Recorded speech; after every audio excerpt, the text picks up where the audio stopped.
इच्छापूर्ती वधूवर सूचक केंद्र सावळज। एका मराठी माणसाने मराठी माणसाच्या हितासाठी मराठी माणसांच्या मदतीने संपूर्ण मराठीतून 5 वर्षात शेकडो विवाह योग जुळवणारी आणि महाराष्ट्रासह 7 राज्यात आपल्या संलग्न आणि स्वतंत्र 47 शाखा असणारी मनुष्यबळ लोकसेवा अकादमीचा 2021 चा राज्यस्तरीय सेवारत्न पुरस्कार प्राप्त एकमेव विवाह संस्था इच्छापूर्ती वधूवर सूचक सावळज श्री दत्तात्रय पाटील अंजनी। संपर्क 9096101651।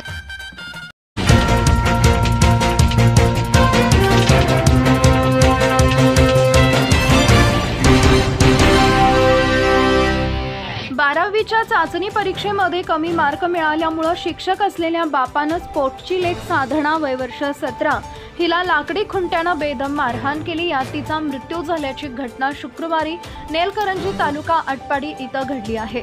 मुलीनं दिलेलं उलट उत्तर ऐकून शिक्षक असलेल्या धोंडीराम यांचा राग अनावर झाला। घरातच असलेल्या लाकडी खुंट्यानं साधनाला जबर मारहाण केली। दुसऱ्या दिवशी सांगली येथील उषक्काल रुग्णालयात तिला उपचारासाठी नेले असता उपचारापूर्वीच तिचा मृत्यू झाला। मिळालेल्या माहितीनुसार मुलगी साधना ही आटपाडीत 12वी मध्ये विज्ञान शाखेत शिकत होती, तर वडील हे मुख्याध्यापक आहेत। साधना हिला 12वी मध्ये चाचणी परीक्षेत कमी मार्क मिळाले। वडील धोंडीराम भोसले यांना ही माहिती समजताच ते संतापले। शुक्रवारी रात्री 9:30 वाजेच्या सुमारास साधनाला घरातच लाकडी खुंट्यानं मारहाण केली। 12वीतील चाचणी परीक्षेत कमी गुण कसे पडले म्हणून धोंडीराम यांनी रागाच्या भरात हा अमानुष मारहाण केली। या मारहाणीत साधना ही गंभीर जखमी झाली, त्यातच साधनाचा मृत्यू झाला। साधनाला 12वीच्या नीटच्या बोर्ड पॅटर्ननुसार होणाऱ्या परीक्षांमध्ये 30 पैकी 19 तर ग्रुप मार्क्समध्ये 3 विषयाला 720 पैकी 173 मार्क पडले होते। याच मार्कमुळे बापाचा पारा चढला होता। साधनाला 12वीच्या परीक्षेत 92% मार्क पडले होते। अभ्यासात हुशार असणाऱ्या साधनाचं अक्षरही सुंदर आणि स्वच्छ होतं।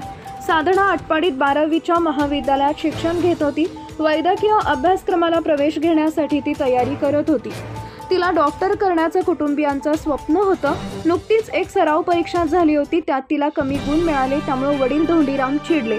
शुक्रवारी रात्री वडील धोंडीराम यांनी मुलगी साधनाला कमी मार्क का पडले याचा जाब विचारत मारहाण केली।